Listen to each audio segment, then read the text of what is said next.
Hello my dear students, welcome back to my YouTube channel. मेरे YouTube channel पे आप लोग का बहुत बहुत स्वागत है। जो आज की क्लास में हम लोग शिक्षा शास्त्र विषय के अंतर्गत शिक्षा दर्शन का अध्ययन करेंगे। और शिक्षा दर्शन में मैं आप लोगों को इस समय जो है पश्चिमी दर्शन का अध्ययन करा रहा हूं। और हम लोगों ने अभी तक देखिए शिक्षा दर्शन से संबंधित 6 क्लासेस कर ली है। और मैंने आप लोगों को शिक्षा दर्शन में बेसिक से सब कुछ पढ़ाना शुरू किया है, अध्ययन कराना शुरू किया है। और हम लोग इस समय जो है पश्चिमी दर्शन की कुछ महत्वपूर्ण जो शाखाएँ हैं उसके बारे में अध्ययन कर रहे हैं। और आज की क्लास में हम लोगों को देखिए पश्चिमी दर्शन की जो और भी 2 महत्वपूर्ण शाखाएं हैं, जिसमें अस्तित्ववाद और मार्क्सवाद जो है बहुत इंपॉर्टेंट है, बहुत महत्वपूर्ण है। इनके बारे में अध्ययन करेंगे और इसमें देखेंगे ये दर्शन की जो विचारधाराएं हैं ये क्या बताती हैं, इनके शिक्षा के क्षेत्र में क्या योगदान है। इन सारी चीज़ों को हम लोग इस क्लास में अध्ययन करेंगे। देखिए मैं आप लोगों को जो ये सब क्लासेस करवा रहा हूँ, एक तो देखिए मैंने शिक्षा मनोविज्ञान की क्लास शुरू की है और शिक्षा दर्शन की। ये दोनों क्लासेस को शुरू करने का पर्पज़ यही है कि जो भी स्टूडेंट एमए कर रहे हैं या एमएड कर रहे हैं तो उनको जो भी सिलेबस शिक्षा शास्त्र के अंतर्गत पढ़ने को दिया गया उसमें तो उनको अच्छे तरीके से कंप्लीट कराना, जिससे क्या हो कि ये सब जो है कोर्स करने के बाद आपके पास शिक्षा शास्त्र का अच्छा नॉलेज हो, जिससे आप अगर किसी इंस्टीट्यूट में पढ़ाने जा रहे हैं एज ए टीचर तो आपको बच्चों को पढ़ाने में किसी भी प्रकार की कोई समस्या नहीं आए। यही मेरा आप लोगों को कराने का मकसद है। इसके अलावा देखिए आप लोग जो यूजीसी नेट का एग्जाम होता है उसमें भी शिक्षा शास्त्र विषय से जो है इस क्लासेस को देखने के बाद अच्छे नंबर प्राप्त कर सकते हैं। तो ये क्लासेस आपके लिए काफ़ी इंपॉर्टेंट है। आप लोग इन क्लासेस को रेगुलर अच्छे तरीके से देखिए, उसको नोट्स बना लीजिए, जिससे क्या हो कि आपको अपनी परीक्षा के समय रिवीजन करने में आसानी हो और आप अपने परीक्षा में अच्छा मार्क्स प्राप्त करें। ठीक है, इन क्लासेस का देखिए जो नोट्स है, क्लास जब कंप्लीट हो जाएंगी तो मैं आप लोगों को अपने टेलीग्राम चैनल पर भी उपलब्ध करा दूंगा। आप लोग जो है वीडियो के लिंक में जो टेलीग्राम का लिंक दिया गया डिस्क्रिप्शन में उसको ज्वाइन करके पीडीएफ भी प्राप्त कर सकते हैं। ठीक है, तो चलिए आज की क्लास को शुरू किया जाए और इस अस्तित्ववाद और मार्क्सवाद के विचारों को, सिद्धांतों को पढ़ा जाए। ठीक है, तो चलिए क्लास को शुरू करते हैं। हाँ देखिए, हम लोग शिक्षा शास्त्र विषय का अध्ययन कर रहे हैं और ये शिक्षा शास्त्र विषय आप लोग को देखिए एमए और एमएड के एग्जाम का जो सिलेबस है उसी के अकॉर्डिंग करवाया जा रहा है। इसमें जो कुछ भी आपको टॉपिक पढ़ाए जा रहे हैं आपको एमए और एमएड के सिलेबस में दिए हुए हैं, उन्हीं को आपको अच्छे तरीके से अध्ययन कराया जा रहा है। ठीक है, तो आज की क्लास का जो हमारा टॉपिक है वो अस्तित्ववाद है, यानी एग्जिस्टेंशलिज्म। ठीक है, तो सबसे पहले हम लोग देख लेते हैं अस्तित्ववाद का अर्थ। तो अस्तित्ववाद होता क्या है, इसका क्या मतलब है। तो अस्तित्ववाद देखिए आधुनिक दर्शन की वह धारा है जिसमें व्यक्ति यानी इंडिविजुअल को केंद्र में रखा जाता है। यानी यह दर्शन की एक मॉडर्न जो है धारा है, आधुनिक धारा है, जिसमें केंद्र में किसको रखा जाता है, व्यक्ति को रखा जाता है। और व्यक्ति को यानी इंडिविजुअल व्यक्ति को रखकर इसके बारे में सारी चीजों को अध्ययन किया जाता है। यह दर्शन क्या कहता है कि अस्तित्व पहले है, उसका सार यानी एसेंस बाद में। यानी मनुष्य पहले अस्तित्व में आता है, बाद में उसके अपने कर्म, उसके चुनाव और अनुभव उसको वह बाद में गढ़ता है। यानी यह बताता है कि कोई भी मनुष्य जो है सबसे पहले आता है, फिर उसके बाद उसके जो भी कार्य हैं, चाहे वो अच्छा काम कर रहा हो चाहे खराब काम कर रहा हो या किसी क्षेत्र को चुन रहा हो, किसी फील्ड में जा रहा हो, तो ये सारी चीजें उसके बाद में आते हैं। ठीक है, अस्तित्ववाद के देखिए जो प्रमुख दार्शनिक हैं वो कौन कौन से हैं। तो सबसे प्रमुख दार्शनिक इसके देखिए सोरेन किरकेगार्ड हैं। इनको अस्तित्ववाद का जनक माना जाता है। इन्होंने देखिए व्यक्ति की आंतरिक अनुभूति, विश्वास और स्वतंत्रता पर काफी बल दिया है। दूसरे महत्वपूर्ण विद्वान देखिए हैं ज्ञान पाल सात्र हैं। इन्होंने देखिए नास्तिक अस्तित्ववाद के प्रमुख प्रवर्तक के रूप में काम किया है और इनको इसका प्रवर्तक माना जाता है। इन्होंने व्यक्ति को पूर्णतः स्वतंत्र और उत्तरदायी माना है। तीसरे देखिए इस विचारधारा के दार्शनिक मार्टिन हाइडेगर हैं। इन्होंने देखिए मानव अस्तित्व को समय और परिस्थिति से जोड़कर बताया है। चौथे जो है विद्वान वो कार्ल जैस्पर्स हैं। इन्होंने देखिए अस्तित्व को संकट, पीड़ा और संघर्ष से जोड़कर देखा है। तो अस्तित्ववाद की जो ये विचारधारा है इसके देखिए मुख्य विचार क्या है, यानी इसके मेन आइडिया क्या है। तो सबसे पहला देखिए इसमें व्यक्ति की सर्वोच्चता पर बल दिया गया, यानी इसमें व्यक्ति समाज से अधिक महत्वपूर्ण बताया गया है और हर व्यक्ति को यूनिक यानी अद्वितीय कहा गया है। उदाहरण के लिए देखिए, 2 विद्यार्थी एक ही कक्षा में पढ़ते हैं लेकिन उनकी रुचियां, लक्ष्य और सोच अलग अलग होती है। यानी ये कह रहा है कि हर व्यक्ति जो है महत्वपूर्ण होता है, अपने आप में अद्वितीय होता है। जैसे एक ही क्लास में 2 बालक पढ़ रहे हैं, एक ही साथ बैठ के पढ़ रहे हैं, लेकिन फिर भी उनमें बहुत सारे डिफरेंसेस देखने को मिलते हैं, जैसे उनकी रुचि, उनका लक्ष्य और उनका सोच अलग अलग होता है। ठीक, दूसरी चीज देखिए प्रमुख अवधारणा इसमें क्या है कि स्वतंत्रता और उत्तरदायित्व। ठीक है, तो मनुष्य को पूर्ण स्वतंत्रता प्राप्त है, लेकिन वह अपने प्रत्येक चुनाव के लिए स्वयं जिम्मेदार है। यानी जो भी बालक हो, जो भी व्यक्ति हो, वो पूरी तरह से स्वतंत्र होता है और अपने प्रत्येक चुनाव के लिए वो खुद ही जिम्मेदार होता है। यानी वो जो रास्ता चुन रहा है तो वो रास्ता सही है या गलत है, उसका जिम्मेदार वो खुद होता है। जैसे उदाहरण के लिए देखिए, यदि छात्र पढ़ाई नहीं करता है तो असफलता के लिए वह स्वयं जिम्मेदार होगा, उसका समाज नहीं। मान लीजिए किसी बच्चे को पढ़ाया जा रहा है, उसको स्कूल भेजा जा रहा है, उसके लिए समय दिया जा रहा है, उसके ऊपर पैसे खर्च किए जा रहे हैं, लेकिन वो पढ़ाई पे ध्यान नहीं दे रहा है, उसका ध्यान नहीं है, तो बाद में उसको जब जीवन में असफलता मिलेगी, कठिनाई आएगी, तो उसका जिम्मेदार उसका समाज नहीं होगा, बल्कि वो बालक खुद होगा। तीसरा देखिए महत्वपूर्ण अवधारणा क्या है कि अस्तित्व पहले आता है और उसका सार बाद में। इसका मतलब कि मनुष्य जन्म से अच्छा या बुरा नहीं होता, बल्कि वह अपने कर्मों से ऐसा बनता है। यानी किसी भी मनुष्य को अगर कोई अच्छा बुरा कह रहा है तो वो जन्म से अच्छा बुरा नहीं होता। अच्छा बुरा वो तब बनता है जब जिस प्रकार का कर्म करता है। अगर कर्म अच्छा करता है तो उसको समाज के द्वारा अच्छा कहा जाता है, अगर कर्म खराब करता है तो उसको बुरा कहा जाता है। ठीक है, जैसे उदाहरण के लिए देखिए, कोई छात्र जो है ईमानदार बनता है तो यह उसके निर्णयों और व्यवहार का परिणाम होता है। यानी कोई छात्र आने वाले भविष्य में ईमानदार हो जाता है, तो ईमानदार होता है तो वो होता किस वजह से है कि उसने निर्णय उस प्रकार के लिए अपने जीवन में और फिर उस तरीके का व्यवहार किया, जिसकी वजह से उसको ईमानदार कहा जा रहा है समाज में इस तरह। ठीक, अगली चीज देखिए इसकी क्या है कि चिंता, पीड़ा और संघर्ष। यानी इस विचारधारा में कहा जाता है कि यह भी प्रमुख अवधारणाओं के रूप में मानी जाती है। जैसे देखिए, जीवन जो है संघर्षपूर्ण होता है, जीवन में चिंता और पीड़ा जो है मानव अस्तित्व को प्रभावित करती है और ये उसका अनिवार्य भाग होती है। जैसे उदाहरण के लिए देखिए, कैरियर चुनते समय छात्र का मानसिक द्वंद्व। विभिन्न प्रकार के देखिए कैरियर का चुनाव करते समय छात्रों के मन में द्वंद्व होता है, कुछ न कुछ डाउट होता है कि ये कैरियर मैं जो चुन रहा हूँ भविष्य में मुझे इसमें सफलता मिलेगी कि नहीं मिलेगी। तो इस प्रकार की जो है डायलेमा की स्थिति देखने को मिलती है। तो इसी सब चीज़ों को कहा जाता है कि चिंता, पीड़ा और संघर्ष भी देखने को मिलता है। अगली बात जो है आत्मनिर्माण की बात कही जाती है इस विचारधारा के द्वारा। यानी व्यक्ति जो है स्वयं को खोजता और स्वयं को गढ़ता है। यानी व्यक्ति अपने आप को खुद से, अगर उसमें किसी भी प्रकार की कमी देखी जा रही है, किसी प्रकार का अभाव देखा जा रहा है, तो वो ढूंढने का प्रयास करता है, उसको दूर करने का, अपने आप को बेहतर बनाने का प्रयास करता है, वो गढ़ता है। अच्छा सोचता है कि मैं किस तरीके से अपने आप को करूँ या मेरे अपने अंदर क्या जो है टैलेंट डेवलप करूँ जिससे मुझे भविष्य में बहुत अच्छा सम्मान मिले, लोग मेरा जो है सम्मान करें। तो ये बातें जो है आत्मनिर्माण के अंतर्गत आती है। अब देखिए अस्तित्ववाद का जो है शैक्षिक निहितार्थ क्या, यानी एजुकेशनल इम्प्लीकेशन ऑफ एग्जिस्टेंशियलिज्म। तो पहला देखिए शिक्षा के उद्देश्य के क्षेत्र में क्या इसका योगदान है। तो अस्तित्ववादी शिक्षा का उद्देश्य क्या है कि आत्मबोध, स्वतंत्र निर्णय क्षमता, आत्म अभिव्यक्ति और जिम्मेदारी का विकास। जैसे उदाहरण के लिए देखिए, शिक्षा का लक्ष्य केवल नौकरी नहीं बल्कि स्वयं को समझना होना चाहिए। यानी शिक्षा का मतलब ये नहीं कि आप नौकरी पा जाओ, पैसे कमाने लगो, बल्कि ये होता है कि अच्छी शिक्षा प्राप्त करने के बाद आप अपने आप को समझिए कि आप क्या हैं, आपका क्या अस्तित्व है, यानी आपका क्या मकसद है, आपकी क्या जिम्मेदारियां हैं, ये भी जानना बहुत जरूरी है। दूसरा देखिए पाठ्यक्रम के क्षेत्र में इसका क्या योगदान है करिकुलम में। तो कोई निश्चित या कठोर पाठ्यक्रम यह कहता है कि नहीं होना चाहिए। यानी पाठ्यक्रम बहुत निश्चित भी नहीं होना चाहिए और कठोर भी नहीं होना चाहिए। विद्यार्थी की रुचि, आवश्यकता और अनुभव पर आधारित पाठ्यक्रम बनाया जाना चाहिए। जैसे साहित्य, कला, दर्शन, आत्मकथाएं, जीवन से जुड़े विषय, इन सब चीज़ों को पाठ्यक्रम में शामिल किया जाना चाहिए।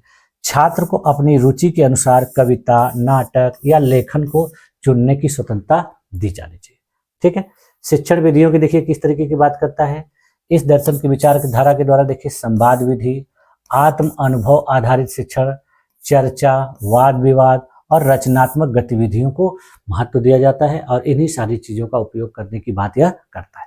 यानी कक्षा में उदाहरण के लिए देखिए, कक्षा में आप जीवन में क्या बनना चाहते हैं और क्यों जैसे प्रश्नों पर खुली चर्चा करनी। यानी क्लास में बच्चों से पूछना चाहिए कि आप अपने जीवन में पढ़ाई लिखाई करने के बाद क्या करना चाहते हैं, आप करना ये चाहते हैं तो क्यों चाहते हैं। इस तरीके से वाद विवाद चर्चा करने से बच्चों में जो है बेहतर तरीके से विकास होगा और उनका आत्म विकास भी।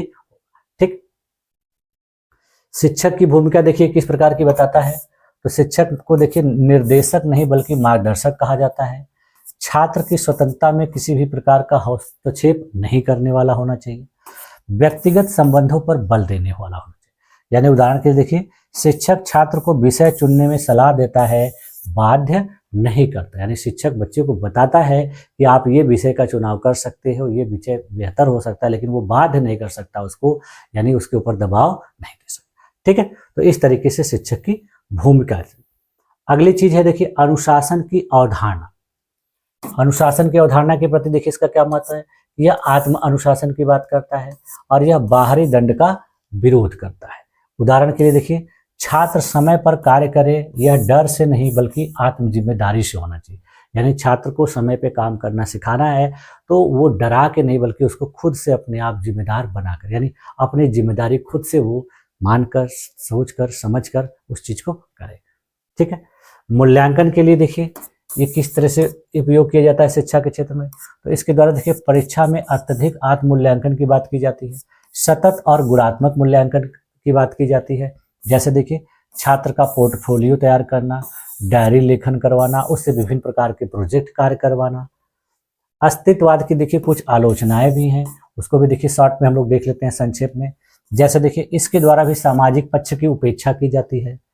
अत्यधिक स्वतंत्रता से अनुशासन की समस्या देखी जाती है, बच्चे अनुशासनहीन हो सकते हैं और इसमें व्यवहारिक कठिनाइयों को भी देखने को मिलता है। तो ये सब जो है इसकी जो है कमियां, क्योंकि व्यवहारिक रूप में ये पूरे तरह से इस्तेमाल या उपयोग नहीं हो पाता है। तो कंक्लूजन क्या निकल के आ रहा है इसके प्रति देखिए, अस्तित्ववाद के प्रति। तो अस्तित्ववाद ने शिक्षा को देखिए क्या बनाया है, बाल केंद्रित, स्वतंत्रता आधारित और आत्म अनुभव प्रधान, इस तरीके का प्रयास इसके द्वारा किया जाए। तो कहा जा सकता है क्या कि अस्तित्ववाद जो है शिक्षा को व्यक्ति के आत्मनिर्माण की प्रक्रिया मानता है। यानी इसके द्वारा कहा जाता है कि शिक्षा जो है व्यक्ति के आत्मनिर्माण यानी उसके खुद के निर्माण की एक प्रक्रिया है, वो उसको बेहतर बनाने का कार्य। ठीक, दूसरी जो विचारधारा है देखिए वो मार्क्सवाद है। ये भी देखिए आधुनिक दार्शनिक विचारधारा है। मार्क्सवाद देखिए क्या कहती है, यानी मार्क्सिज्म। तो मार्क्सिज्म देखिए कार्ल मार्क्स से रिलेटेड है। तो मार्क्स का परिचय देखिए, मार्क्सवाद एक सामाजिक, आर्थिक और दार्शनिक सिद्धांत है जो समाज के विकास को भौतिक परिस्थितियों, उत्पादन संबंधों और वर्ग संघर्ष के आधार पर समझाता है। यह दर्शन मानता है कि समाज का जो आधार है वो आर्थिक संरचना यानी इकोनॉमिक स्ट्रक्चर है और उसी के अनुसार राजनीति, धर्म, शिक्षा और संस्कृति का जो स्वरूप है बनता है। यानी यह कह रहा है कि हर समाज का जो आधार होता है आर्थिक रूप पर निर्भर करता है। यानी जहाँ की आर्थिक संरचना जिस तरीके की होगी वहाँ का देखिए राजनीति, धर्म, शिक्षा और संस्कृति प्रभावित होगा। यानी उसका जो स्वरूप होता है उस आर्थिक संरचना के आधार पर ही बदलता है, उसी तरीके से देखने को मिलता है। जैसे देखिए इस दर्शन की विचारधारा के सबसे प्रमुख दार्शनिक जो कार्ल मार्क्स माने जाते हैं, मार्क्सवाद के इनके जनक के रूप में इन्हें जाना। इनकी जो प्रमुख पुस्तक है उसका नाम देखिए दास कैपिटल है और कम्युनिस्ट मैनिफेस्टो है। इसी पुस्तक के माध्यम से उन्होंने अपनी विचारधाराओं को पूरे विश्व के सामने जो है उपस्थित किया, प्रस्तुत किया। दूसरे महत्वपूर्ण विद्वान देखिए फ्रेडरिक एंजल्स हैं। ये मार्क्स के सहयोगी बताए जाते हैं। इन्होंने द्वंद्वात्मक भौतिकवाद के विकास में महत्वपूर्ण योगदान दिया। तीसरे जो व्यक्ति हैं वो व्लादिमीर लेनिन हैं। इन्होंने देखिए मार्क्सवाद को व्यवहार में लागू किया और शिक्षा को समाज परिवर्तन का साधन माना। मार्क्सवाद के देखिए कुछ मुख्य विचार हैं, वो मेन आइडियाज मार्क्सवाद के क्या क्या हैं। तो सबसे पहला है द्वंद्वात्मक भौतिकवाद यानी डायलेक्टिकल मटेरियलिज्म। तो इन्होंने देखिए क्या कहा इसके द्वारा कि वास्तविकता का आधार जो है पदार्थ है न कि विचार। यानी इन्होंने कहा कि वास्तविकता जो है पदार्थों पर आधारित है न कि विचारों पर। परिवर्तन द्वंद्व संघर्ष से होता है। उदाहरण के लिए देखिए पुरानी शिक्षा प्रणाली जो है नई सामाजिक आवश्यकताओं यानी संघर्ष से नई शिक्षा नीति का जन्म। यानी पुरानी शिक्षा प्रणाली से क्या हुआ, नई सामाजिक आवश्यकताओं का जन्म हुआ और यह देखिए संघर्ष से नई शिक्षा नीति के जन्म को दिखाता है। दूसरा देखिए इसकी मुख्य बात क्या है, ऐतिहासिक भौतिकवाद यानी हिस्टोरिकल मटेरियलिज्म। इसमें बताया गया कि इतिहास का विकास देखिए आर्थिक शक्तियों से होता है। हर युग की शिक्षा उसी युग की अर्थव्यवस्था से जुड़ी होती है। जैसे उदाहरण के लिए औद्योगिक युग, तो तकनीकी और व्यावसायिक शिक्षा, यानी आजकल का जो युग है वो इंडस्ट्रियलिस्ट एरा है, औद्योगिक युग है, तो इसमें देखिए टेक्नोलॉजी और वोकेशनल एजुकेशन की जो है प्रधानता देखी जाती है, तो इसी चीज़ को इन्होंने बताया। तीसरा देखिए इसमें महत्वपूर्ण बात क्या है कि वर्ग संघर्ष का सिद्धांत, यानी क्लास स्ट्रगल। तो इसने बताया कि समाज दो वर्गों में विभाजित है, एक वर्ग है शोषक वर्ग यानी पूंजीपति, और दूसरा वर्ग है शोषित वर्ग यानी मजदूर। तो इनके संघर्ष से ही सामाजिक परिवर्तन संभव होता है। जैसे उदाहरण के लिए देखिए, शिक्षा में केवल अमीर वर्ग की पहुंच असमानता को दर्शाती है, यानी समान शिक्षा की मांग को ये बढ़ावा देती है। यानी ज़्यादातर अगर शिक्षा के क्षेत्र में देखा जाए कि अमीर वर्ग जो है आगे बढ़ते चले जा रहे हैं, जो गरीब लोग हैं वो पिछड़े हुए हैं, तो ये दिखा रहा है कि एक प्रकार से ये असमानता है और समान शिक्षा के लिए इसमें संघर्ष देखने को मिलता है। ठीक, अगली बात देखिए क्या है, अधिशेष मूल्य यानी सरप्लस वैल्यू। तो यह देखिए कहता है कि श्रमिक अपने श्रम का पूरा मूल्य नहीं पाता है और पूंजीपति उसका शोषण करता है। तो इसका शैक्षिक संदर्भ क्या है कि यह कहता है कि शिक्षा को व्यापार बना दिया गया है और गरीब छात्रों का शोषण हो रहा है। धर्म और विचारधारा की देखिए इसके द्वारा आलोचना की गई है, यानी इस विचारधारा के द्वारा धर्म को अफीम की तरह कहा गया है। जैसे कोई व्यक्ति अगर अफीम खा लेता है तो उसको अपने आप का होशो हवास नहीं होता, तो उसी तरीके से इसके द्वारा धर्म को अफीम कहा गया, यानी धर्म जो है किसी भी व्यक्ति को बेसुध बना देता है। ठीक, अगला इसी में देखिए उन्होंने क्या कि शिक्षा और धर्म दोनों समाज की विचारधारा बन सकते हैं। अब देखिए इस शाखा का, इस विचारधारा का शिक्षा के क्षेत्र में क्या योगदान है, शैक्षिक नेतार्थ क्या है। तो पहला शिक्षा के उद्देश्य में देखिए क्या है, यह वर्गहीन समाज की स्थापना की बात करता है, यानी समाज में किसी भी प्रकार का वर्ग के आधार पर भेदभाव नहीं होना चाहिए। शोषण के विरुद्ध चेतना को दर्शाता है, सामाजिक समानता की बात करता है, यानी शोषण अगर किसी का हो रहा है तो कोई व्यक्ति उस शोषण को बर्दाश्त न करे, उसके प्रति सचेत हो जाए, उसका विरोध करे और समाज में सभी लोगों को एक समान महत्व दिया जाए। शिक्षा के द्वारा बच्चों में देखिए सामाजिक न्याय की समझ को विकसित करने की बात कही जाती है। पाठ्यक्रम के क्षेत्र में देखिए इसका क्या योगदान है करिकुलम में, तो यह श्रम और उत्पादन से जुड़े पाठ्यक्रम को शामिल करने की बात करता है। यह तकनीकी, व्यावसायिक और सामाजिक विषयों को अध्ययन करने और उनको पाठ्यक्रम में शामिल करने की बात करता है। जैसे विद्यालयों में देखिए कार्य शिक्षा और व्यावसायिक प्रशिक्षण को इसके द्वारा महत्व दिया जाता है। शिक्षण विधियां देखिए किस तरीके की इसमें उपयोग करने की बात कही जाती है, तो इसमें देखिए क्रियात्मक और अनुभवात्मक शिक्षण विधि का प्रयोग करने का बात किया जाता है। इसके अलावा देखिए समूह कार्य और सामूहिक चर्चा इसमें शामिल करने की बात की जाती है। जैसे छात्रों को देखिए सहकारी परियोजनाएं दी जानी चाहिए, उनको सामूहिक समस्या समाधान कराना चाहिए। तो इस तरीके से शिक्षण विधियां इस दर्शन के द्वारा अपनाई जाने की बात कही जाती है। इसके द्वारा देखिए शिक्षक की भूमिका क्या है कि शिक्षक सामाजिक परिवर्तन का वाहक माना जाता है। शोषण के विरुद्ध जागरूकता फैलाने वाला शिक्षक को ही मानता है यह दर्शन इस तरीके से।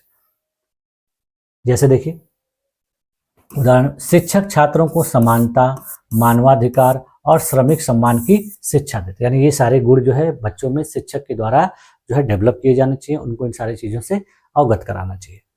अनुशासन की बात देखिए किस प्रकार की जाती है इसमें, तो लोकतांत्रिक और सामूहिक अनुशासन की बात की जाती है। दमनकारी अनुशासन का विरोध किया जाता है। समान शिक्षा की अवधारणा देखिए किस प्रकार से इसमें की गई है कि सभी के लिए समान, निःशुल्क और अनिवार्य शिक्षा की बात की गई है। इसमें निजीकरण का विरोध किया गया है। उदाहरण के लिए देखिए सरकारी विद्यालयों को मजबूत करना, यानी इसी शिक्षा की अवधारणा विचारधारा की वजह से देखिए आपको निःशुल्क शिक्षा, समान शिक्षा या फिर अनिवार्य शिक्षा देखने को मिलती है। अपने देश की शिक्षा नीति में भी ऐसा देखने को मिलता है। शिक्षा पर देखिए मार्क्सवाद का समग्र रूप से प्रभाव क्या पड़ा, तो इसके उद्देश्य में देखिए समानता, वर्ग चेतना देखने को मिलती है, इसका प्रभाव देखने। पाठ्यक्रम पर इसने श्रम और उत्पादन का प्रभाव बताया। विधियों में देखिए क्रियात्मक और सामूहिक विधि, शिक्षक को समाज सुधारक बताया और अनुशासन को लोकतांत्रिक होने की बात कही गई। ठीक है, अब देखिए इसकी आलोचना भी है, इसका लिमिट्स है। लिमिट्स में देखिए क्या है कि इस विचारधारा ने आध्यात्मिक मूल्यों की उपेक्षा की है, इसने आर्थिक पक्ष पर अत्यधिक बल दिया है, व्यवहार में लागू करना इसको पूरी तरह से सही नहीं है, काफ़ी कठिनाई होती है। तो कंक्लूजन क्या निकल के आया इस दर्शन की विचारधारा का कि मार्क्सवाद जो है शिक्षा को समाज परिवर्तन का साधन मानता है, शोषण के विरुद्ध हथियार के रूप में देखता है, समानता की स्थापना का माध्यम बनाता है, यानी शिक्षा के द्वारा ही ये सारी चीज़ें संभव है। तो देखिए कहा जा सकता है कि मार्क्सवाद के अनुसार शिक्षा केवल ज्ञान नहीं बल्कि सामाजिक क्रांति का माध्यम, यानी शिक्षा के माध्यम से ही समाज में विभिन्न प्रकार की क्रांतियों को लाकर उसमें बदलाव किया जा सकता है। मार्क्सवाद की विचारधारा का ही प्रभाव देखने को मिला था कि यूरोप में बहुत सारी क्रांतियां हुई और उन क्रांतियों की वजह से समाज में बहुत सारे बदलाव देखने को मिले। रूस में भी देखने को मिला, फ्रांस में भी देखने को मिला और बहुत सारे यूरोपियन देश थे जहाँ पर इस विचारधारा का जो प्रभाव आपको देखने को मिलता। ठीक है, तो इस तरीके से देखिए हम लोगों ने जो है पश्चिमी दर्शन की दो और महत्वपूर्ण विचारधाराएं जो थी उनको अध्ययन किया और बेहतर तरीके से उदाहरण के माध्यम से मैंने आप लोग को समझाने का प्रयास किया। वो विचारधारा कौन थी? अस्तित्ववाद और मार्क्सवाद। ठीक है, तो मुझे उम्मीद है कि आप लोग की सारी चीजें अच्छी तरीके से समझ में आ गई हो। तो आज की क्लास में देखिए यहीं तक रखा जाए और इसी तरीके से मैं आप लोगों को देखिए एक एक करके हर क्लासेस को कराते चल रहा हूँ और हम लोग कुछ दिनों के बाद देखिए जो है शिक्षा दर्शन से जितने भी महत्वपूर्ण आपके पेपर 1 और पेपर 2 में जो टॉपिक दिए गए हैं उनको अध्ययन कर लेंगे। देखिए मैं आप लोगों को पश्चिमी दर्शन का भी पहले अध्ययन करा रहा हूँ। पश्चिमी दर्शन का जब पूरी तरह से हम लोग अध्ययन कर लेंगे तो फिर भारतीय दर्शन। तो आज की क्लास जो है पश्चिमी दर्शन से संबंधित थी। अब देखिए आने वाली क्लासेस में हम लोग भारतीय दर्शन से भी संबंधित जितनी भी महत्वपूर्ण बातें हैं उनको अध्ययन करेंगे और फिर उसके बाद पश्चिमी दार्शनिक और भारतीय दार्शनिकों के भी विचारों को भी अध्ययन करेंगे। ठीक है, तो आप लोगों ने मेरी इस क्लास में अपने आप को इतनी देर तक इतने धैर्यपूर्वक बनाए रखा, इसके लिए आप लोग का बहुत बहुत धन्यवाद। मिलते हैं नेक्स्ट क्लास में किसी अन्य टॉपिक के साथ, तब तक के लिए थैंक यू।